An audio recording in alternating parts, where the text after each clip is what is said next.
उन महागठबंधन की सरकार में तेजस्वी यादव जी ने जो कहा था 2020 के बिहार विधानसभा के चुनाव में, जो उनका संकल्प था कि हम 10 लाख नौजवानों को नौकरी देने का काम करेंगे, नियोजित शिक्षकों को राजकर्मी का दर्जा देने का काम करेंगे।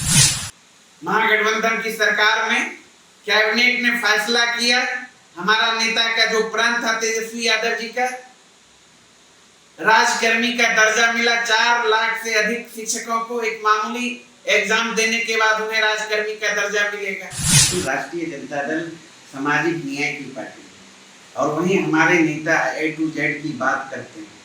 और हमारे नेता आदरणीय तेजस्वी यादव जी ने आज भी कहा कि हम मुद्दे के बल पर इस सरकार को भ्रष्ट करने का काम करेंगे। नमस्कार, आप देख रहे हैं केबीसी न्यूज। मैं अंशु कुमारी भी मौजूद हूँ पटना के आरजेडी के प्रदेश कार्यालय में। हमारे साथ मौजूद है आरजेडी के प्रदेश प्रवक्ता अरुण कुमार। जानते हैं आज जिस तरह से आरजेडी का के विशेष मीटिंग रखा गया, क्या कुछ चुनाव को लेकर रणनीतियां उसमें बताई गई, क्या कुछ तैयारी है लोकसभा आने वाले चुनाव 2024 को लेकर। जानते हैं इसी विषय पर कि आखिर वो क्या रणनीतियां हैं और किस तरह से विशेष तैयारियां की जा रही है। अरुण कुमार जी से हम करते हैं इस विषय पर खास बातचीत। सर, जिस तरह से आज आपकी पार्टी आरजेडी द्वारा यहाँ पे विशेष मीटिंग रखी गई, उस पार्टी में क्या कुछ चुनाव को लेकर तैयारियां हैं, क्या रणनीतियां हैं, इस पर आप बताइए कि जनता भी आपकी रणनीतियों को समझ पाए। देखिए, ऐसा नहीं विशेष बैठक नहीं कहा जा सकता, ये रूटीन बैठक और लगातार बैठकों का दौर चलता ही रहता है। समय समय पर हमारे प्रदेश अध्यक्ष जगदा बाबू जी बुलाते रहते हैं और समय समय पर हमारे नेता आदरणीय तेजस्वी यादव जी डायरेक्शन देते रहते हैं, कोई नई बात नहीं। और जैसा कि आप जान रहे हैं कि चुनावी वर्ष है और चुनाव का डंका बज चुका है और मुद्दा बनाम मोदी की बीच लड़ाई। और हमारे नेता आदरणीय तेजस्वी यादव जी ने आज भी कहा कि हम मुद्दे के बल पर इस सरकार को भ्रष्ट करने का काम करेंगे, क्योंकि 10 साल के दौरान केंद्र में जो नरेंद्र मोदी जी की सरकार ने कुछ नहीं करने का काम किया। जो भी उन्होंने वादा किया था, आपको याद होगा 2014 के लोकसभा चुनाव में उन्होंने कहा था 2 करोड़ प्रत्येक वर्ष हम नौकरी देने का काम करेंगे, महंगाई कम करने का काम करेंगे, 100 दिन के अंदर काला धन लाएंगे और प्रत्येक नागरिक के खाते में 15-15 लाख रुपया देंगे, किसानों की आय दोगुनी करेंगे। कुछ नहीं हुआ।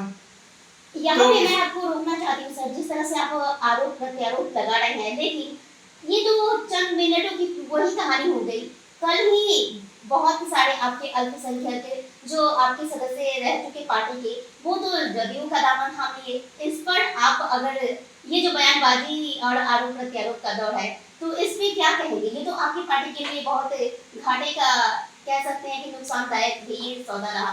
क्या कहते हैं, कुछ इधर आते हैं कुछ उधर जाते हैं, लेकिन क्यों के उनका कहना है, वो आरोप लगा रहे हैं कि आरजेडी जो जानी जाती है कि ये गरीबों और एकदम नीचे वर्गों की पार्टी है, लेकिन फिर भी उनका आरोप है कि आरजेडी में ये दिखावा है और वहाँ पर शोषण होता है, इसलिए हमने जदयू का दामन थामा है। नहीं, ऐसा नहीं है। व्यक्तिगत स्वार्थ से कोई चुनावी मौसम में जाते आते हैं, उनका व्यक्तिगत ये निर्णय हो सकता है, लेकिन राष्ट्रीय जनता दल सामाजिक न्याय की पार्टी है और वहीं हमारे नेता A to Z की बात करते हैं, आर्थिक न्याय की बात करते हैं। आपने देखा होगा कि 17 महीने के दौरान जो हमारी महागठबंधन की सरकार थी, उन महागठबंधन की सरकार में तेजस्वी यादव जी ने जो कहा था 2020 के बिहार विधानसभा के चुनाव में, जो उनका संकल्प था कि हम 10 लाख नौजवानों को नौकरी देने का काम करेंगे, नियोजित शिक्षकों को राजकर्मी का दर्जा देने का काम करेंगे, मानदेय दोगुना करने का काम करेंगे। ठीक है, 2020 में हमारी सरकार नहीं बनी, शासनादेश के बल पर हमें रोका गया। दर्जनों एमएलए जो दर्जनों महागठबंधन के उम्मीदवार थे, जीता हुआ उम्मीदवार को हराया गया।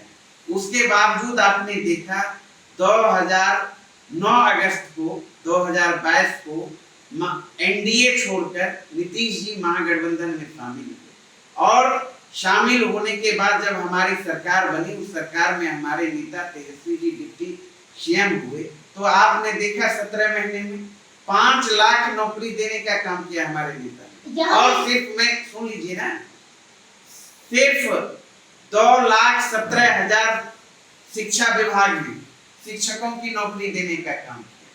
पहली बार देश ने नजीर पेश किया, आजादी के बाद पहली बार बिहार ने हमारे नेता का जो प्रण था जाति आधारित गणना करवाने का काम किया। वही नहीं बल्कि जाति आधारित गणना के बाद 75% आरक्षण का दायरा बढ़ाया गया।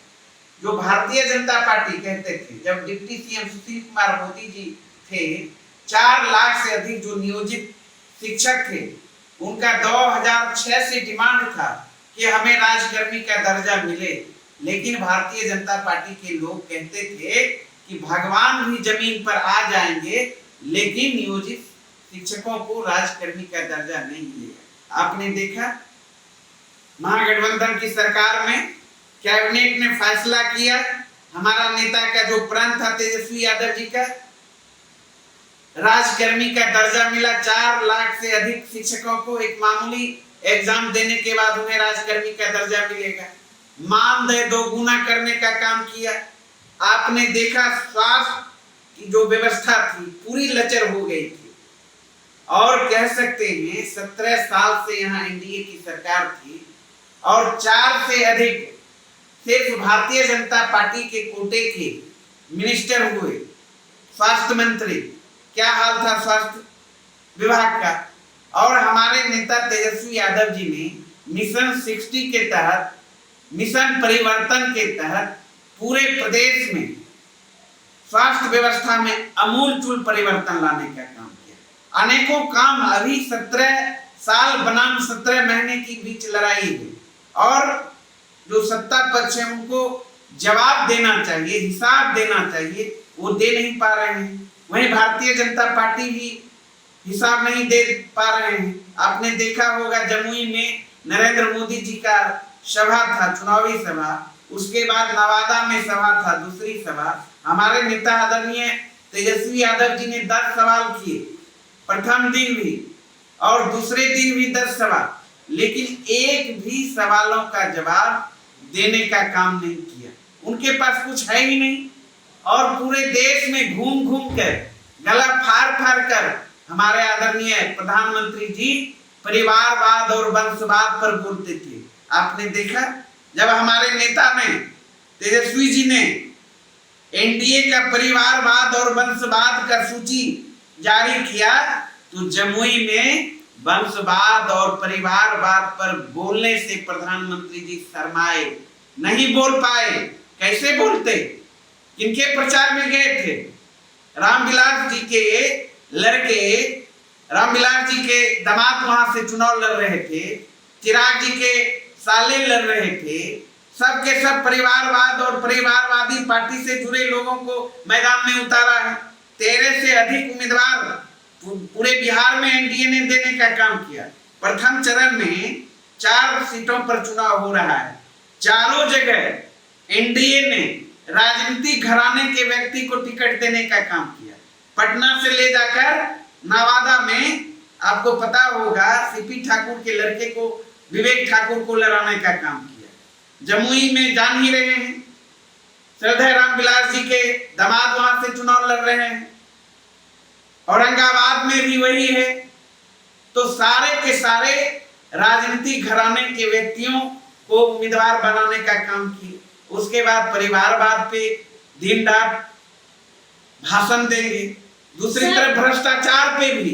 यहाँ पे मैं आपको रोक रही हूँ। परिवारवाद की जिस तरह से आप बात कर रहे हैं, तो कल ही प्रेस कॉन्फ्रेंस रखा गया, बीजेपी के प्रवक्ता आलोक रंजन द्वारा ये आरोप लगाया गया और वो कह रहे हैं कि हमारे पास इसके साक्ष्य भी हैं कि परिवारवाद की राजनीति आरजेडी करती है। जब तेजस्वी यादव होश भी नहीं संभाले थे तो उनके नाम पर बहुत बड़ी बड़ी संपत्तियां दर्ज थी। तो ये भी तो परिवारवाद की नीति है।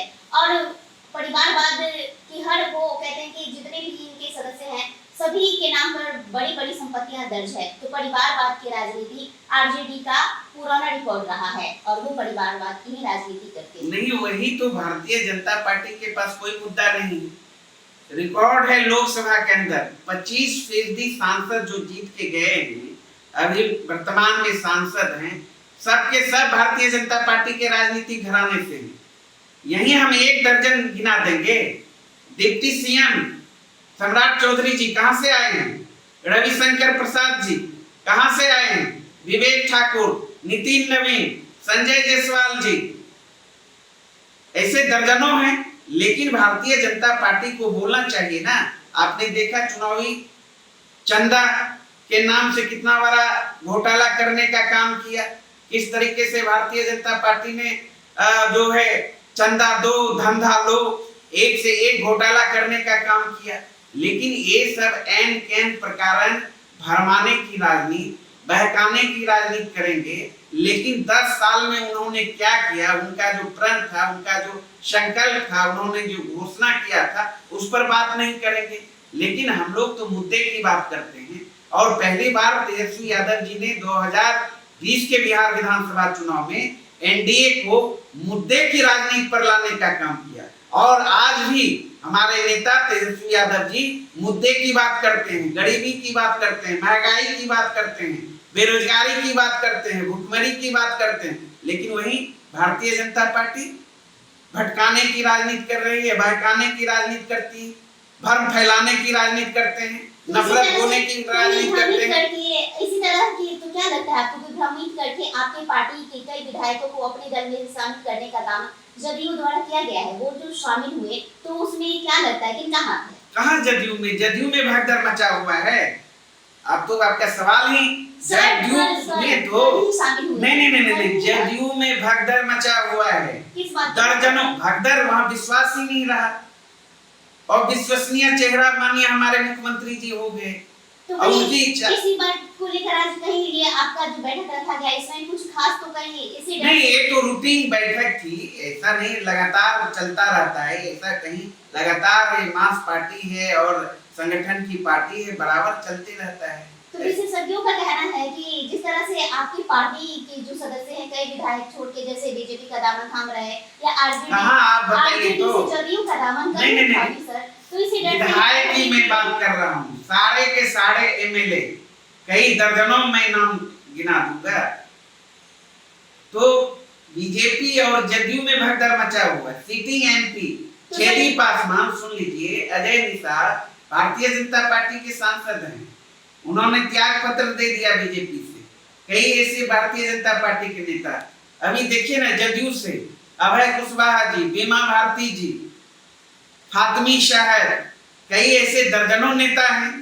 आपको गिनाने लगूंगा तो 1 घंटा लगेगा। भगदड़ वहां मचा हुआ है। तो ये आने जाने की ये नीति चलती रहती है राजनीति में, लेकिन आपकी रणनीति क्या है आने वाले लोकसभा चुनाव? देखिए, स्पष्ट है 24 में हम जनता की लड़ाई लड़ रहे हैं और जिस तरीके से बिहार की जनता का उम्मीद बन चुके हैं तेजस्वी यादव जी, भरोसा बन चुके हैं, विश्वास हैं और पूरा बिहार तेजस्वीमय है और तेजस्वी लहर है पूरे बिहार में। इस लहर में भारतीय जनता पार्टी एनडीए का सुथरा साफ होगा, उनका खाता खुलने वाला नहीं है।